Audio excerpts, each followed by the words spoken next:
Je m'appelle Bernard Vallat, j'ai une formation de vétérinaire à Toulouse et puis d'économiste. Et j'ai passé ma carrière d'abord pendant 20 ans en Afrique où je me suis occupé de développement, de population d'éleveurs pauvres, notamment dans le Sahel. J'ai ensuite travaillé au ministère des Affaires étrangères où j'ai conçu les programmes de développement, notamment de l'élevage. J'ai ensuite été responsable des services vétérinaires français pendant 5 années pour les questions de santé animale, mais aussi de salubrité des aliments et de bien-être animal.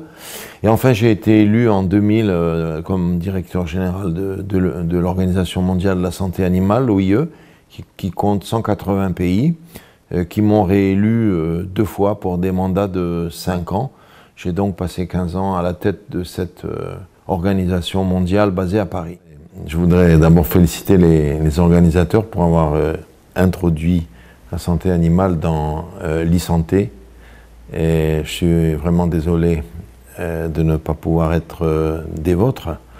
Mais je voudrais renforcer encore les arguments qui ont été à la base de ce choix de considérer l'animal comme important dans la santé humaine. D'abord, je crois qu'il faut réhabiliter l'intérêt pour l'homme du lien homme-animal en général. Il faut savoir que l'animal produit des protéines nobles. Alors il y a des polémiques sur la capacité de les remplacer, mais à certaines étapes de la vie, et notamment dans le jeune âge, on sait que les protéines animales sont irremplaçables pour la croissance des enfants. Il y a aussi plus de 250 millions d'animaux qui travaillent dans le monde, dans l'agriculture, dans les transports, et dont l'énergie se substitue à des énergies fossiles, et qui sont extrêmement importants pour les populations pauvres de ces pays qui les utilisent encore. L'animal est également très important pour la recherche scientifique et pour l'enseignement, notamment l'enseignement vétérinaire. Et l'animal est aussi, au niveau de l'économie des populations pauvres, un facteur de réduction de la pauvreté. Et d'ailleurs, des grandes fondations, comme la fondation Bill Gates, considèrent que c'est une étape essentielle pour sortir de l'extrême pauvreté, pour accéder aux classes moyennes. Il y a actuellement plus d'1 milliard de personnes dans le monde qui vivent grâce à l'élevage, et pour 600 millions d'entre eux, c'est une question de survie que de posséder une vache, 2 chèvres, quelques poules. Et donc c'est un capital essentiel pour l'humanité. Alors l'animal est accusé de certaines nuisances, notamment environnementales, mais on sait que la recherche, l'information, et notamment maintenant l'information numérique, peut contribuer à diminuer ces nuisances à un niveau acceptable. Et l'animal est aussi accusé de provoquer chez l'homme des problèmes de santé. Alors, il y a les problèmes nutritionnels, et là on sait aussi qu'il y a des surconsommateurs de viande dans des pays riches qui pourraient avantageusement baisser leur consommation pour des raisons de santé publique et d'obésité, mais il y en a des milliards d'autres dans des pays émergents pour qui un peu plus de protéines animales améliorerait la condition sanitaire. Et enfin, il y a les risques de santé, de maladies infectieuses liées à l'animal. Tout le monde a entendu parler des zoonoses, qui sont les maladies transmissibles de l'animal à l'homme.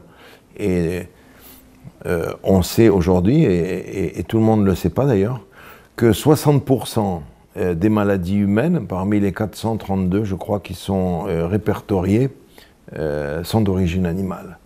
On sait aussi que les 3/4 des maladies émergentes, des nouvelles maladies qui apparaissent chaque année, il y en a environ 5 d'une année sur l'autre, elles sont d'origine animale et plus particulièrement, elles viennent de la faune sauvage.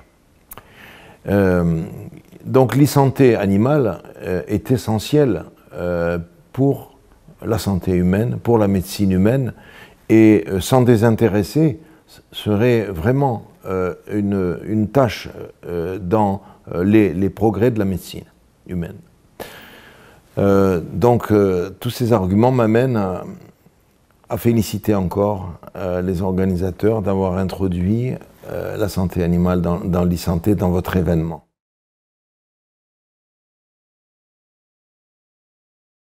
Alors l'antibiorésistance est un phénomène qui s'accélère depuis ces dernières années du fait de la globalisation. Alors d'une part, et de l'usage non justifié ou de mauvaises pratiques liées à l'utilisation des antibiotiques chez l'animal et chez l'homme. Alors, il faut savoir que l'antibiorésistance telle qu'on la rencontre chez l'homme, elle est très majoritairement liée à des mauvaises pratiques au niveau de la médecine humaine ou des hôpitaux. Et que la responsabilité de la santé animale, ou des pratiques de santé animale dans l'antibiorésistance chez l'homme est minoritaire. Néanmoins, il convient de traiter cette question avec beaucoup de sérieux. Il faut savoir d'abord que dans notre monde globalisé, une bactérie résistante qui apparaît n'importe où dans le monde, elle va se retrouver tôt ou tard dans l'ensemble des populations de notre planète. Parce que du fait des mouvements de marchandises et des mouvements de personnes qui sont tout à fait sans précédent dans l'histoire de l'humanité, ces bactéries vont circuler librement et aboutir tôt ou tard en France ou en Europe ou ailleurs. Et donc il faut traiter cette question d'une façon globale. Il est illusoire de penser que des mesures strictement nationales ou communautaires vont permettre d'échapper à ce danger, d'une part. Deuxièmement, une des questions qui sont les plus brûlantes en matière d'usage chez l'animal, c'est l'usage non prudent par des personnes non formées et non habilitées. Et ceci n'est pas le fait seulement de pays émergents ou en développement, c'est aussi le fait de pays développés.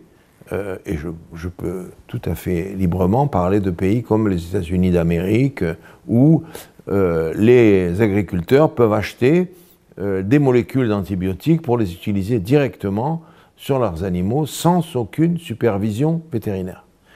Donc, la solution, c'est d'introduire de la supervision vétérinaire partout, obligatoire, car l'usage de ces produits n'est pas anodin et il ne peut l'être que par des personnes formées à cet effet. Donc c'est ceci que nous préconisons. Et bien entendu, la profession vétérinaire elle-même, elle doit s'organiser pour que son éthique soit maintenue, soit sauvegardée, et pour cela, le rôle que jouent les ordres vétérinaires ou les Veterinary Statutory Bodies dans les pays anglophones est essentiel.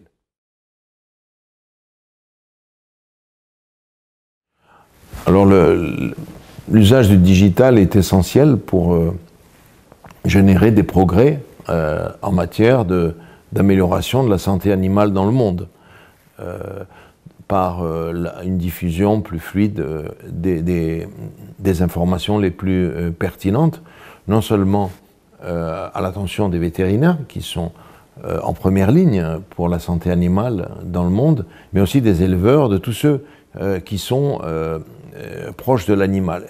Et je ne parle pas seulement des éleveurs d'animaux destinés à la consommation, mais aussi des gens qui ont des animaux de compagnie, des animaux de sport, car les risques de santé sont équivalents pour toutes les espèces animales. Donc, créer plus donner accès au maximum de population à plus de connaissances, notamment en matière de prévention, développer des MOOC pour que l'enseignement vétérinaire soit plus facile d'accès aux pays qui sont totalement dépourvus de structures de formation vétérinaire, et il y en a des dizaines, constitue un progrès essentiel. Alors n'oublions pas non plus la formation continue, qui doit être le souci permanent de tous les services vétérinaires dans le monde.